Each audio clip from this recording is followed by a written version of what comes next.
Welcome to today's deep dive. I'm just so glad you could join us today because we are looking at a stack of sources that completely shifted my entire understanding of modern history. Yeah, it really is a fascinating collection of materials we have today. It really is. So we are diving into the Battle of Vimy Ridge, which took place from April 9th to the 12th back in 1917. And, if you're looking at these materials with us, you might initially think this is just another grim, muddy story about a World War I battle. Right, just another tragic trench warfare scenario. Exactly. But it's not. It is an absolute masterclass in how meticulous planning, technological innovation, and just a massive radical shift in military tactics allowed the Canadian Corps to capture a fortress that literally everyone else believed was completely impregnable. Hmm. Okay, let's unpack this, Grant. It's a phenomenal case study, really. We're looking at a specific moment in time where the sheer scale and the creativity of the preparation fundamentally changed what was possible on a battlefield. Yeah. Because the Canadian Corps, operating as part of the British First Army, they were given this objective primarily to protect the flanks of a much larger Arras offensive, and also to draw German reserves away from a massive French offensive planned further to the south. But to really grasp why taking this ridge was considered an impossible task, we have to understand the geography. Right, let's set the scene for you. Imagine you're standing in northern France, you're looking out over the Douai Plains, which are, relatively flat, and then suddenly there's this massive escarpment. It just rises right out of the landscape. Yeah, Vimy Ridge is 7 kilometers long and rises 145 meters high. Now, 145 meters might not sound like Mount Everest to you, but in this specific flat landscape, it is the ultimate high ground. It offers a completely unobstructed view for tens of kilometers in all directions. What's fascinating here is how the German Sixth Army capitalized on that geography. By early 1917, they had held this ridge for 2 whole years. 2 years is a long time to dig in. Exactly. They had spent that entire time turning it into an absolute state-of-the-art fortress. Because the ridge is steep on the eastern side and drops off quickly, the Germans knew that if they ever lost the top, it would be incredibly difficult for them to counterattack uphill to take it back. So their strategy was just, well, never lose it. Right. Never lose in the first place. They built a rigid, heavily fortified defensive structure packed with deep, concrete reinforced dugouts, multi-layered trenches, and a devastating interlocking network of machine gun nests. And the history of the Allies trying to take this ridge before 1917 is just, it's incredibly dark. The sources outline how the French 10th Army had tried and failed multiple times to push the Germans off Vimy Ridge. In those attempts alone, the French suffered a staggering 150,000 casualties. Yeah, that number is just hard to comprehend. 150,000. Just let that number sink in. And then the British took over the sector in 1916, and they essentially got bogged down in this terrifying underground tunnel warfare. So I really want you to imagine the psychological weight of that. You are a Canadian soldier standing in the freezing mud, and you are being ordered to attack a hill where hundreds of thousands of Allied troops have already been slaughtered.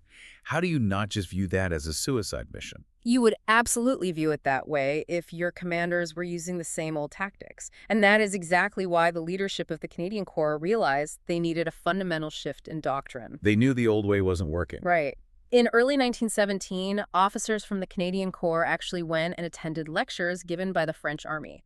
They meticulously analyzed the French successes during the massive Battle of Verdun. General Arthur Currie, commanding the 1st Canadian Division, really took those lessons to heart. He saw what worked and what didn't. Exactly. The major realization was that the standard First World War tactic, simply sending wave after wave of men to walk in rigid lines toward machine guns, was not just tragic, it was entirely ineffective. Wait, I want to pause on that because this is where the sources get really surprising for me. The preparation they did to fix that problem sounds almost absurd compared to standard military practices of the time.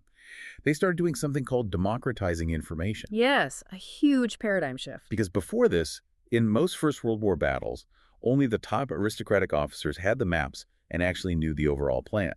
The enlisted men were just told to walk forward. The problem is, if that one officer gets killed 5 seconds into the charge, the rest of the men are completely lost. Precisely. The rigid command structure was a fatal flaw. So for Vimy, the Canadian Corps flipped the script entirely. They printed upwards of 40,000 highly detailed topographical maps and handed them out to platoon sergeants and even section commanders. 40,000 maps. Yeah, they taught the regular soldiers the specific jobs of the men beside them, and the officers above them.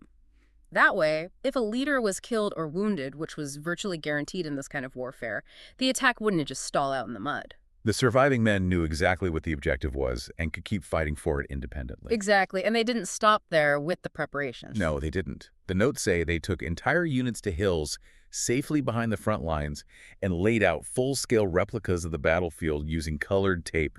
They literally practiced walking the exact distances over and over. They even built a giant plasticine model, like a massive Play-Doh diorama at headquarters to show officers every single topographical dip, crater, and German trench. It's just mind-boggling. It was an unprecedented level of rehearsal. And alongside that knowledge, they championed small unit flexibility. Instead of just outfitting everyone with a standard rifle, they gave individual platoons specialist roles. They equipped them with hand grenades to clear dugouts, and crucially, Lewis machine guns. Hold on. Why was the Lewis gun such a game-changer here? Aren't machine guns what the Germans were already using to defend the ridge? They were, but standard machine guns of the era were incredibly heavy and usually required a whole team to operate from a fixed defensive position. You couldn't just run across a battlefield with one. The Lewis gun, on the other hand, was relatively lightweight and portable. So one guy could carry it forward. Right. By giving these two advancing infantry platoons, it meant the attacking troops finally had their own mobile, suppressive firepower. If a Canadian unit got pinned down by a German bunker, they didn't have to wait for artillery support. They could use their own Lewis guns to keep the Germans' heads down while the grenadiers flanked the bunker and took it out. That makes total sense. Now, while all of this surface training is happening, there is something even crazier going on underground. Because the ground in the Vimy sector is this soft, stable chalk, it is actually perfect for digging. It's a tunnel builder's dream, relatively speaking. Yeah, the British tunneling companies of the Royal Engineers excavated an entire subterranean city. They dug 12 massive subways, some up to 1.2 kilometers long, buried up to 10 meters deep. And we aren't just talking about dirt tunnels here. Far from it. They installed light rail lines, piped water, underground hospitals, and command posts. All of this was so they could move thousands of troops securely and entirely unseen right up to the front lines. The sheer engineering of it is remarkable, but we should also clarify that these tunnels weren't purely for logistics and safety. They were actively designed as offensive weapons as well. The engineers painstakingly laid 13 massive explosive mines directly under the key German surface fortifications. But even more fascinating is their use of what the sources call wombat charges. Yes. I was reading about these wombat charges in the source material, and I couldn't quite wrap my head around them. What exactly were they doing with these? So imagine pushing long, explosive-filled pipes out from the very ends of these subways, resting just beneath the surface of no man's land, the deadly open ground between the two armies. The idea was that the exact moment the battle started, they would detonate these wombat charges. What would that do? It instantly blew an elongated crater that formed a ready-made communication trench. Oh, wow. It meant attacking troops and heavily burdened supply carriers could move across the most dangerous part of the battlefield while remaining below ground level, shielded from enemy fire. That is just brilliant, an instant trench across no man's land. So you have this massive operation underground. But the sources also focus heavily on what was happening up in the sky. They call it Bloody April. The Royal Flying Corps was taking these unbelievable risks just to gain air superiority and photograph the German defenses. The air war was brutal. The reconnaissance was so incredibly dangerous that they lost 131 aircraft in just the first week of April alone. The casualty rate for those pilots was horrific, but the intelligence they gathered was the linchpin of the entire operation. They brought back vital aerial photographs, but they also engaged in cutting-edge target acquisition techniques known as flash spotting and sound ranging. Okay, you have to explain sound ranging to me. Because trying to isolate a specific sound in a battle where 1 million shells are dropping sounds literally impossible. How does that even work? It's a brilliant piece of applied physics, actually. Essentially, they set up an array of microphones at precisely known locations along the Allied lines. When a hidden German artillery gun fired, the sound wave of that boom would reach each microphone at a slightly different millisecond. Because sound travels at a fixed speed. Exactly. By using specialized oscilloscopes and stopwatches, technicians could calculate the time difference it took for the sound to arrive at each post. Using that math, they could draw intersecting arcs on a map and pinpoint the exact coordinates of the German gun, even if it was hidden miles away behind a hill. Wow. So they are literally triangulating the sound of the guns to find them. And then they hand those coordinates over to the Canadian artillery, which, looking at these numbers, was absolutely massive. The scale of the artillery was unprecedented. They were allocated 1.6 million shells for this battle. To give you, the listener, an idea of the density here. They had one heavy gun for every 20 yards of the front and one field gun for every 10 yards. That is 3 times the heavy artillery power they had at the incredibly destructive Battle of the Somme. The firepower was staggering, but arguably just as important as the number of shells was the technology inside them. Specifically, the introduction of the number 106 instantaneous fuse. Right. The number 106 fuse. The sources emphasize this heavily. Before this invention, a typical artillery shell would often plunge deep into the soft, muddy ground before detonating. It would explode like a geyser, throwing mud everywhere, but it did almost nothing to destroy the thick belts of barbed wire sitting on the surface. Yeah. How did the 106 change that? Well, the number 106 was designed with a highly sensitive contact mechanism. The absolute millisecond it brushed against anything, even a single strand of barbed wire, it detonated laterally above the ground. So it didn't dig in at all. No. Instead of blowing a hole in the dirt, it acted like a giant explosive pair of scissors. It completely shredded the German barbed wire and cleared a physical path for the infantry to walk through. And the effect this artillery had on the German defenders was completely catastrophic. The preliminary bombardment started on March 20th, and then the second phase, utilizing every single gun they had, began on April 2nd. If we look at this entirely impartially, just from the German perspective, their own sources refer to this terrifying period as the Week of Suffering. An incredibly apt name for what they endured.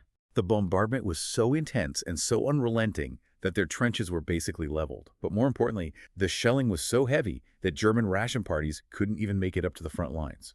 The defenders were trapped underground in those deep bunkers, exhausted, starving, and enduring the profound psychological torment of 11 straight days of earth-shattering noise. Which sets the stage perfectly for the main assault, Easter Monday, April 9th, 1917. At exactly 5:30 in the morning, the operation commences. The coordination of this moment is just incredible to visualize. The mines detonated on the German lines. 1,000 guns opened fire at the exact same second. And then there is this massive, unpredictable stroke of luck. A northwest storm blows in, sending freezing sleet and snow directly into the faces of the defending German troops. That weather, while absolutely miserable for the Canadian troops advancing through the mud, provided a massive tactical advantage by blinding the defenders. But the real key to the advance was a highly choreographed tactic called the creeping barrage.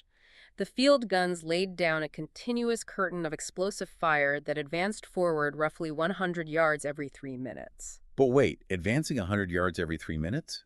That means the soldiers are walking almost directly inside their own artillery fire. That requires a terrifying amount of trust. It did. It was incredibly dangerous, but it was necessary. The infantry was trained to walk just yards behind this moving wall of explosions. So they're just hugging the barrage. Yes.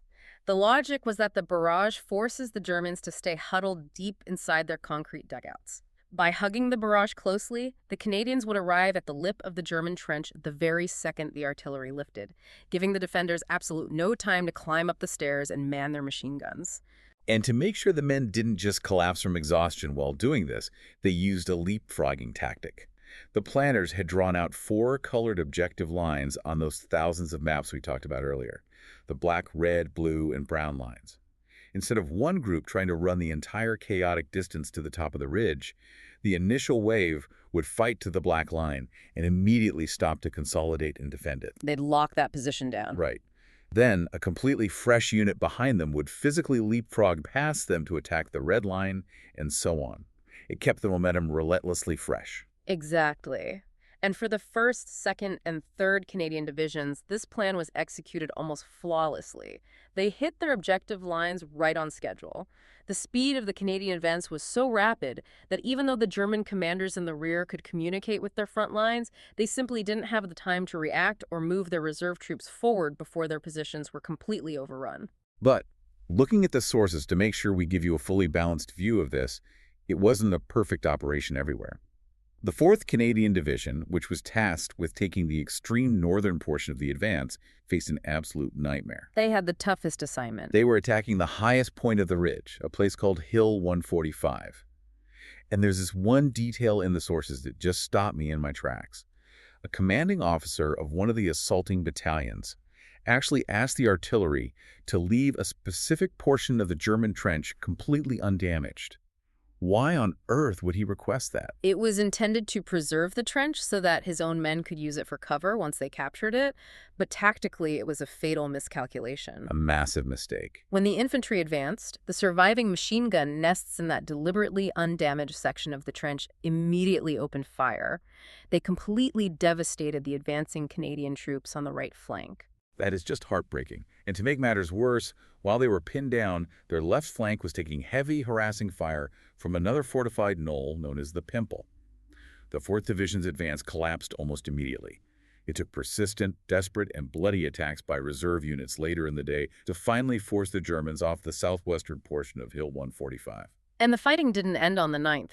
It wasn't until days later, on April 12th, fighting through a literal snowstorm, that they finally managed to take that last northern objective, the Pimple. By nightfall on April 12th, the entire length of Vimy Ridge was firmly in Canadian hands. Which brings us to the grim reality of the aftermath. By the time the ridge was finally secured, the Canadian Corps had suffered 10,602 casualties, with nearly 300,600 of those men killed. On the German side, later historical sources estimate they suffered around 20,000 casualties, with roughly 4,000 men taken prisoner. The strategic fallout for the German command was immediate and severe. The German Supreme Army Command was furious at the loss of such a vital position. Field Marshal von Hindenburg launched a formal court of inquiry and ended up firing the 6th Army commander, General von Falkenhausen. The source mentions he was fired specifically for failing to use a new doctrine called defense in depth. What actually is that? Defense in depth, or elastic defense, was a new strategy where you don't put all your men in the very front trench to be slaughtered by artillery. Instead, you keep your best reserve divisions further back, out of artillery range, ready to rush forward and counterattack the enemy exactly when they are most exhausted and disorganized from taking the front line. Let them tire themselves out and then hit them. Precisely. But Falkenhausen completely failed to do this. He kept his reserve divisions up to 15 miles away from the battlefield, far too distant to launch any kind of timely counterattack against the rapid Canadian advance. Because of this failure, the Germans had no choice but to retreat eastward to a completely new defensive line, employing a scorched earth policy as they went. So they just destroyed everything as they pulled back. Yes. If we connect this to the bigger picture, the legacy of this battle is huge. The sources point out that tactically, Vimy was just one piece of the much larger Arras offensive. But historically and culturally, its significance took on a life of its own. It became something much larger than just a battle. That's a crucial distinction. In terms of the First World War, it was a localized tactical victory. But symbolically, it represents the very first time that all 4 Canadian divisions, meaning men from every region across the country, fought together side by side as a single unified force. In historical narratives that developed in the decades following the war, Vimy Ridge is frequently cited as the exact moment Canada came of age as a nation. It is widely viewed as the point where Canada stepped out from the shadow of the British Empire to forge its own distinct, confident national identity. So what does this all mean for you? Well, the legacy of Vimy Ridge isn't just something trapped in textbooks. It is physically carved in stone. Following the war, France actually granted Canada perpetual use of a massive section of the land at Vimy to create a battlefield park. Today, the Canadian National Vimy Memorial sits right on the highest point of the ridge, Hill 145. And the grounds of that memorial serve as a very stark, very literal reminder of the battle. The 250-acre park is still so incredibly honeycombed with collapsed tunnels, massive artillery craters, and unexploded munitions that large portions of the surrounding forest remain permanently closed to the public for safety reasons. Even over a century later, the earth itself hasn't recovered. When the memorial was finally unveiled in 1936, it was a massive event. It took 11 years to build and cost millions. It drew a crowd of over 50,000 people, including over 6,000 Canadian veterans. King Edward VIII was there to unveil it. The sources note that the Canadian Prime Minister actually skipped the event due to some bitter domestic political disputes back home regarding veterans, but regardless, the unveiling was a monumental moment. But as we wrap up, I want to leave you with a final provocative thought to mull over. The memorial's architect, a man named Walter Seymour Allward, created this breathtaking, towering limestone structure. But he didn't actually design it to celebrate a brilliant military victory. No, he had a very different vision for it. He explicitly described his masterpiece as a sermon against the futility of war. This raises an incredibly important question for anyone studying military history. How do you reconcile those two deeply conflicting ideas? On one hand, you have a young nation's proudest military triumph, a masterclass in modern tactical innovation, bravery, and absolute resilience. And on the other hand, the very monument built to honor that triumph stands as a permanent sermon against the violent nature of war itself. It forces us to ask, does even the most brilliantly executed, technologically advanced tactical masterpiece ultimately just underscore the sheer unfathomable tragedy of the 10,000 casualties it cost to achieve it? It really makes you pause and think about the true lasting cost of these historic breakthroughs. That is all the time we have for today. Thank you so much for joining us on this deep dive.